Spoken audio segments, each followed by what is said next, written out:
Good evening, America. I'm Donald Trump Jr. We're here tonight to talk about the great American story, to talk about this country we all love, this land of promise and opportunity, of heroes and greatness. Just a few short months ago, we were seeing the American dream become a reality for more of our citizens than ever before. The greatest prolonged economic expansion in American history, the lowest unemployment rate in nearly 50 years, the lowest unemployment rates ever for Black Americans, Hispanic Americans, women, and pretty much every other demographic group. And then, courtesy of the Chinese Communist Party, the virus struck. The president quickly took action and shut down travel from China. Joe Biden and his Democrat allies called my father a racist and a xenophobe for doing it. They put political correctness ahead of the safety and security of the American people. Fortunately, as the virus began to spread, the president acted quickly and ensured ventilators got to hospitals that needed them most.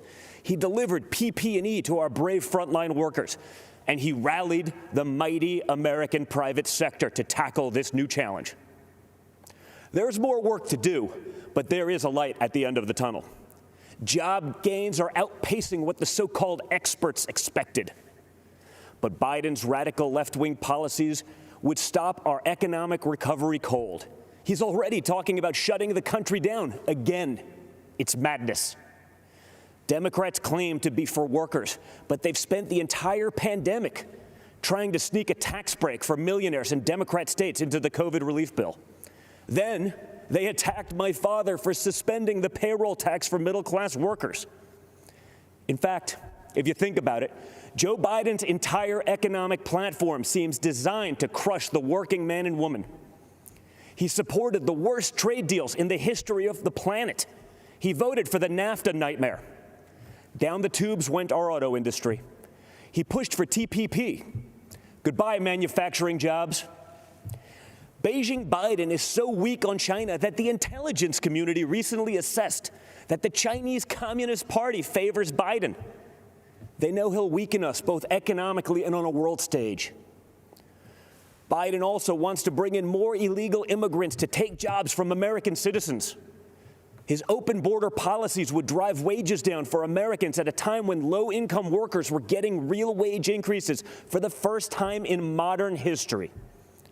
He's pledged to repeal the Trump tax cuts, which were the biggest in our country.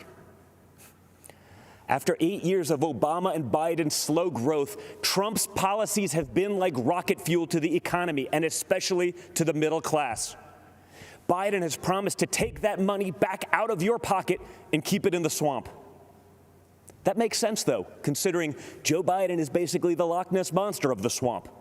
For the past half-century, he's been lurking around in there. He sticks his head up every now and then to run for president. Then he disappears and doesn't do much in between. So if you're looking for hope, look to the man who did what the failed Obama-Biden administration never could do and built the greatest economy our country has ever seen. And President Trump will do it again. We will be stronger than ever because when we put our mind to it, there is no obstacle that America can't surmount. Except there's a difference this time. In the past, both parties believed in the goodness of America. We agreed on where we wanted to go. We just disagreed on how to get there. This time, the other party is attacking the very principles on which our nation was founded. Freedom of thought, freedom of speech, freedom of religion, the rule of law. Thomas Jefferson famously said, "I have sworn upon the altar of God eternal hostility against every form of tyranny over the mind of man." Our founders believed there was nothing more important than protecting our God-given right to think for ourselves. Now, the left, they're trying to cancel all of those founders. They don't seem to understand this important principle. In order to improve in the future, we must learn from our past, not erase it. So we're not going to tear down monuments and forget the people who built our great nation. Instead, we will learn from our past so we don't repeat any mistakes. And we will work tirelessly to improve the lives of all Americans. Joe Biden and the radical left are now coming for our freedom of speech. They want to bully us into submission. If they get their way, it will no longer be the silent majority. It will be the silenced majority. This has to stop. Freedom of expression used to be a liberal value, at least before the radical left took over.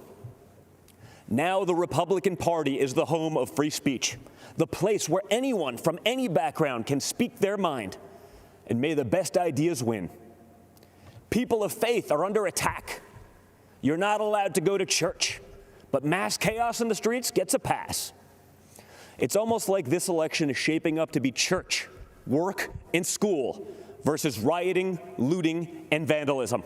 Or, in the words of Biden and the Democrats, peaceful protesting. Anarchists have been flooding our streets, and Democrat mayors are ordering the police to stand down. Small businesses across America, many of them minority-owned, are being torched by mobs. The Democrat mayors pretend it's not happening. They actually called it a summer of love. And that brings me to another important principle. Every American must be free to live without fear of violence in your country, in your communities, and in your homes. All men and women are created equal and must be treated equally under the law. That's why we must put an end to racism, and we must ensure that any police officer who abuses their powers is held accountable. What happened to George Floyd is a disgrace, and if you know a police officer, you know they agree with that too. But we cannot lose sight of the fact that our police are American heroes. They deserve our deepest appreciation. Because no matter what the Democrats say, you and I both know when we dial 911, we don't want it going to voicemail. So defunding the police is not an option. Everything starts with safety and security. You can't have anything else without it. You can't focus on building a better future for your children without the peace of mind that they can study safely in their classrooms, play safely in their neighborhoods, and sleep safely in their beds. But safety is only the beginning. Trump's America is a land of opportunity, a place of promise. I was fortunate enough to grow up in a family that could afford the best schools and the finest universities. But a great education cannot be the exclusive right of the rich and powerful. It must be accessible to all.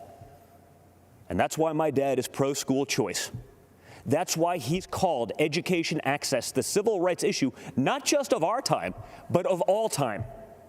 It is unacceptable that too many African American and Hispanic American children are stuck in bad schools just because of their zip code. Donald Trump will not stand for it. If Democrats really wanted to help minorities and underserved communities, instead of bowing to big money union bosses, they'd let parents choose what school is best for their kids. They'd limit immigration to protect American workers. They'd support the police who protect our neighborhoods. They'd learn how to negotiate trade deals that prioritize America's interests for a change. They'd end the endless wars and quit sending our young people to solve problems in foreign lands. They'd cut taxes for families and workers. They'd create opportunity zones that drive investment into inner cities. In other words, if Democrats cared for the forgotten men and women of our country, they'd do exactly what President Trump is doing. America is the greatest country on earth, but my father's entire worldview revolves around the idea that we can always do even better. Imagine the life you want to have, one with a great job, a beautiful home, a perfect family. You can have it. Imagine the country you want to live in, one with true equal opportunity, where hard work pays off and justice is served with compassion and without partiality. You can have it. Imagine a world where the evils of communism and radical Islamic terrorism are not given a chance to spread, where heroes are celebrated and the good guys win. You can have it. That is the life. That is the country. That is the world that Donald Trump and the Republican Party are after. And yes, you can have it.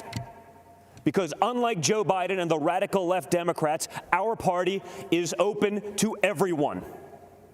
It starts by rejecting radicals who want to drag us into the dark and embracing the man who represents a bright and beautiful future for all. It starts by re-electing Donald J. Trump, President of the United States. Thank you, and God bless America.